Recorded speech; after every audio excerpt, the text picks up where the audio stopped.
बिस्मिल्लाहिर्रहमानिर्रहीम। अस्सलाम वालेकुम। उम्मीद करता हूँ आप लोग खैरियत से होंगे। आज हम वो स्ट्रक्चर और फंक्शन ऑफ न्यूट्रॉन हम पढ़ेंगे कि किस तरह हमारे पास रीअब्जॉर्प्शन ऑफ न्यूट्रिएंट्स होते हैं, रीअब्जॉर्प्शन ऑफ वाटर होते हैं, किस तरह हमारे पास ब्लड को किडनी फिल्टर करते हैं। न्यूट्रॉन जो है ना वो फंक्शनल यूनिट हमारे पास मिलियन ऑफ न्यूट्रॉन हमारे पास किडनी में वो मौजूद होते हैं। आज हम एक न्यूट्रॉन को ले लेते हैं और उसको हम डिस्कस करते हैं किस तरह इसका वो हमारे बॉडी में काम करते हैं। ठीक है। मैंने यहाँ पर एक डायग्राम ड्रा किया है।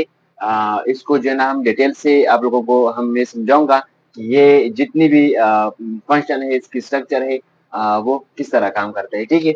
सबसे पहले अगर देखा जाए हमारे पास मैंने यहाँ पर एक किडनी को ड्रा किया है। किडनी में हमारे पास एक कॉर्टेक्स है जो पर ये वाला रीजन है और एक मेडुला है।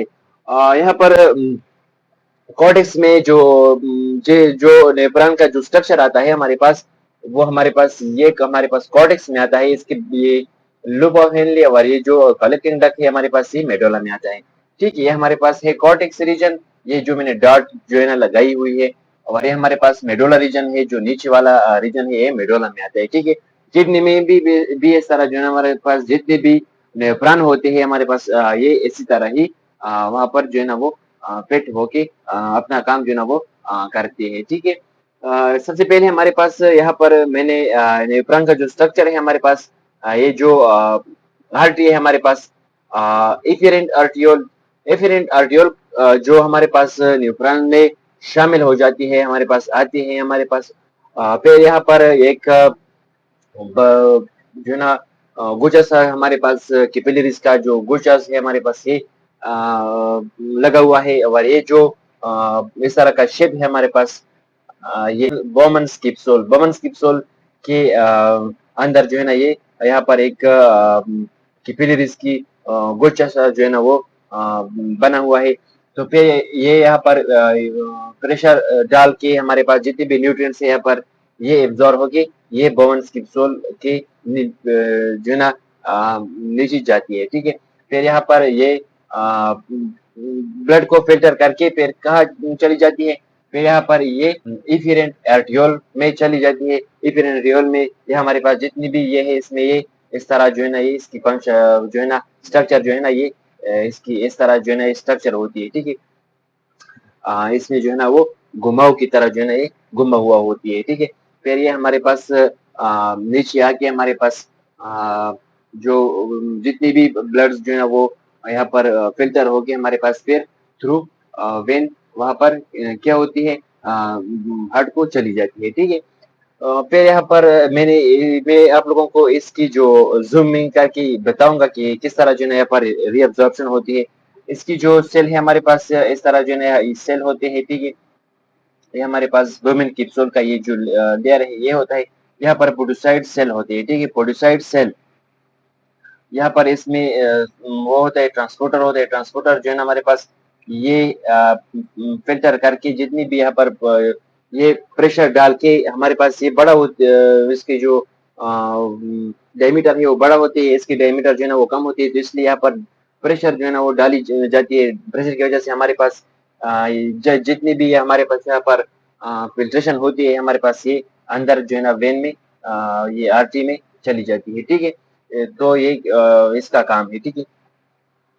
फिर हमारे पास बोमेन कैप्सूल में यहाँ पर ये प्रोसेस हो जाती है, तो फिर इसके बाद यहाँ पर इसके बाद एक और जो है ना ट्यूब सा शुरू होता है हमारे पास, उसको हम कहते हैं प्रोक्सिमल कन्वोल्यूटिव ट्यूब्यूल।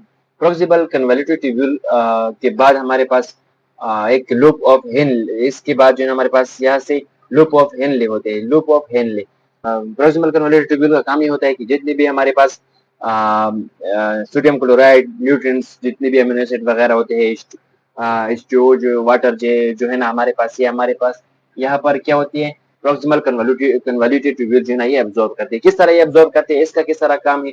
इसका काम ये है कि प्रोक्सिमल कन्वोल्यूटिव ट्यूब्यूल में हमारे पास मसलन ये हमारे पास एक ये है, ये ट्यूब्यूल है हमारे पास। तो ये ट्यूब्यूल है, ट्यूब्यूल में पतली पतली जो है ना हमारे पास कैपिलरीज मौजूद होते हैं। तो वो किस तरह हमारे पास वो ये इसका काम ये है कि हमारे पास यहाँ पर एक ये जो ये ट्यूब है ना ट्यूब्यूल, ये ट्यूब्यूल हमारे पास मौजूद होती है। तो इसमें जो सेल है हमारे पास सेल में हमारे पास यहाँ पर पोडोसाइट होते हैं। फिर इसकी जो मैक्रोविलाई होती है, मैक्रोविलाई का काम ये होता है कि जितने भी सोडियम, ग्लूकोज, अमीनो एसिड इसमें जाके यहाँ से अटैच होके, तो यहाँ पर को ट्रांसपोर्टर जो है ना प्रोटीन होते हैं हमारे पास, को एंजाइम होते हैं, तो ये हमारे पास यहाँ पर एक्टिवेट होके एटीपी के जरिए हमारे पास ये सोडियम चैनल को जो है ना वो ओपन कर देते हैं। तो ओपन कर देने से हमारे पास ये इसके थ्रू यहाँ पर जो स्पेस है, स्पेस आपको लोगों को नजर आ रही है, तो इसके थ्रू ये चली जाती है। चली जाने से हमारे पास ये कैपिलरी में जो है ना एंटर होके, तो हमारे पास ये फिर थ्रू वेन हार्ट को लेके जाती है। ठीक है, इस तरह इसकी सोडियम क्लोराइड न्यूट्रिएंट्स H2O जो है ना वाटर की रिएब्जॉर्प्शन होती है। तो फिर इसके इसके बाद हमारे पास लूप ऑफ हेनले का ये सेलेक्टिव रीअब्जॉर्प्शन होते हैं। सेलेक्टिव रीअब्जॉर्प्शन का काम होते हैं कि हमारे पास सिर्फ वाटर H2O का जो है ना रीअब्जॉर्प्शन करते हैं। ठीक है, इसके बाद जो ये असेंडिंग लूप ऑफ हेनले हमारे पास ये डिसेंडिंग है। डिसेंडिंग का जो है ना ये सोडियम क्लोराइड का जो है ना रीअब्जॉर्प्शन कर देते हैं। फिर इसके बाद हमारे पास डिस्टल कन्वोल्यूट ट्यूब्यूल में ये आके ये चली जाती है। डिस्टल कन्वोल्यूट ट्यूब्यूल के बाद हमारे पास कलेक्टिंग डक्ट में जो है ना ये चली जाती है। कलेक्टिंग डक्ट का में हमारे पास यहाँ पर कौन सी चीज आती है, sodium chloride, H2O, uric acid, urea, creatinine हमारे पास यहाँ पर आ जाती है। तो हमारे पास एक यहाँ पर अवर भी न्यूट्रॉन जो है ना हमारे पास यहाँ पर कनेक्ट होके वहां से भी ये प्रोसेस शुरू हो जाती है, वहां से भी ये आ जाती है। तो हमारे पास ये कलेक्टिंग डक्ट में तो एक्सक्रीट आउट होती है, उसे यूरिन हम कह सकते हैं। ठीक है, ये जो एक बात और भी है हमारे पास, अगर हमारे बॉडी को ब्लड H2O जो है ना वाटर की कमी हो हमारे बॉडी में, तो हमारे पास A dash hormone, anti diuretic hormone यहाँ पर एक्टिवेट होके इसकी वाटर की रीअब्जॉर्प्शन कर देती है कि हमारे बॉडी को वाटर चाहिए होती है। ठीक है, लेकिन अगर नहीं चाहिए होती तो फिर ये एक्टिवेट नहीं होती। मैंने पहले भी बताया था कि हमारे पास ये जो रीजन है हमारे पास ये कॉर्टिक रीजन में आती है, ये हमारे पास मेडुला रीजन में आती है। ठीक है, ये हमारे पास न्यूरॉन का स्ट्रक्चर एंड फंक्शन था। इसके बाद हम जो है ना एक और टॉपिक में डिस्कस करेंगे। तब तक के लिए अल्लाह हाफिज।